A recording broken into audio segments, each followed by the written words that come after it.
উনি সফরে বেরিয়েছেন হাদিস কালেকশনের জন্য। প্রচন্ড শীতের রাত,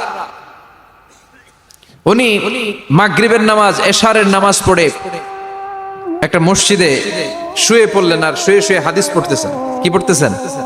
কথা বলেন। আর মনে মনে ভাবলেন রাতটা মসজিদে কাটায় দেই, ফজরের নামাজ পড়ে আবার বেরোবো। কিন্তু দারোয়ান এসে বলে মসজিদে থাকতে পারবেন না, ওঠেন। দারোয়ান আছে না, কথা কন। আহমদ ইবনে হাম্বল বললেন আমি শুধু রাতটা থাকতে চাই, আমি তো ফজরেরও মুসল্লি, ফজর নামাজ পড়বো তো এই মসজিদে, আমার থাকতে দাও। দারোয়ান তো দেয় না, কেন? মসজিদে থাকার জায়গা না, যান মিয়া।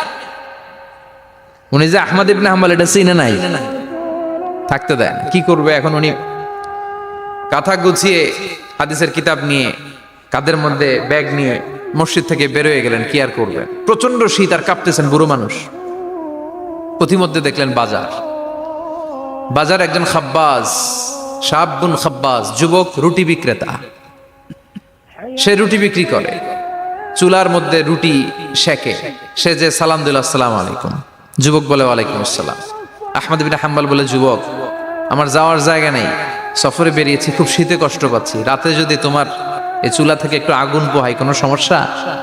যুবক বলে না না সমস্যা না, আহলান ওয়া সাহলান, খোশ আমদেদ, আসেন আসেন, আপনি আগুন পোহাইলে আমার সমস্যা কি? সুবহানাল্লাহ পড়েন। আল্লাহ শুকরিয়া করে উনি বসলেন আর আগুন পোহাচ্ছেন। আর খেয়াল করলেন যুবক রুটি বানায় আর পরে আস্তাগফিরুল্লাহ, রুটির দলা বানায় পরে আস্তাগফিরুল্লাহ, খামির বানায় আর পরে আস্তাগফিরুল্লাহ, রুটি নিয়ে উনুনের ভিতরে চুলার ভিতরে সেকা দেয় আর পরে আস্তাগফিরুল্লাহ। দোকানদারের কাছে কেউ আসলেই সে রুটি দেয় আর পরে আস্তাগফিরুল্লাহ। ক্রেতার কাছ থেকে টাকা নিয়ে ক্যাশ বক্সে রাখে আর কি পড়ে, আবার রুটি বানানো শুরু করে আর কি পড়ে, খালি এইটাই পড়তেছে। ইমাম আহমদ ইবনে হাম্বল তো অবাক, কিরে এটা আবার কেমন যুবক, খালি আস্তাগফিরুল্লাহ। উনি প্রশ্ন করলেন যুবক ঘটনা কি? আসার পর থেকেই তোমার দেখতেছি তুমি রুটি বানাও, রুটি বিক্রি করো আর পড়ো আস্তাগফিরুল্লাহ, মালাকা ইয়া শাবাব। যুবক বলে আস্তাগফিরুল্লাহ আমার সবচেয়ে বেশি পছন্দের আমল, আমি সব সময় আঠার মতে ইস্তেগফারের সাথে লেগে থাকি আর সব সময় পড়তে থাকি আস্তাগফিরুল্লাহ, আর এর বদৌলতে আল্লাহ আমারে মুস্তাজাবুদ দাওয়া বানিয়ে দিয়েছে। আহমদ ইবনে হাম্বল তো অবাক, আনতা মুস্তাজাবুদ দাওয়া, তুমি মুস্তাজাবুদ দাওয়া রুটিওয়ালা? আমি এত বছর হাদিস পড়াই, আমিও তো মুস্তাজাবুদ দাওয়া না, আর তুমি রুটি বেচো বাজারে, তুমি মুস্তাজাবুদ দাওয়া, তুমি দোয়া করলেই সব কবুল হয়ে যায়? যুবক বলে নাম আনা মুস্তাজাবুদ দাওয়া, আমি আমার জীবনে যত দোয়া করেছি কবুল করে নিয়েছে কে? সব দোয়া কবুল করে নিয়েছে আল্লাহ, একটা দোয়া ছাড়া। কয়টা? আহমদ ইবনে হাম্বলের কৌতূহল, কিউরিসিটি আরো বেড়ে গেল। কি? সব দোয়া কবুল হয়েছে একটা দোয়া ছাড়া? মাযালিকা দোয়া ইয়া শাব, কি সেই দোয়া? যুবক এবার বলতে শুরু করলো আমার জীবনে যে দোয়াটা আল্লাহ কবুল করে নাই সেটা হচ্ছে আমি আল্লাহর কাছে অনেক চেয়েছি, অনেক দোয়া করেছি যে আল্লাহ শুনেছি এই জামানার সবচেয়ে বড় মুহাদ্দিস, তার নাম নাকি ইমাম আহমদ ইবনে হাম্বল।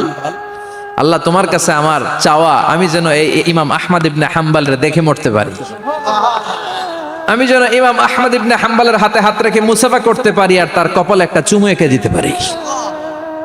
আহমদ ইবনে হাম্বল আবেগপ্রবণ হয়ে গেলেন, চোখের পানি ছেড়ে দিলেন, বললেন যুবক তোমার এই দোয়াটাও কবুল হয়ে গিয়েছে। আহমদ ইবনে হাম্বলের দেখা আর সাক্ষাৎ পাওয়ার জন্য আহমদ ইবনে হাম্বলের বাড়িতে তোমার যাওয়ার দরকার নাই, আহমদ ইবনে হাম্বল তোমার দরবারে ছুটে এসেছে। আনা আহমদ ইবনে হাম্বল মুহাদ্দিসুদ দাহর, আমি নিজেই আহমদ ইবনে হাম্বল।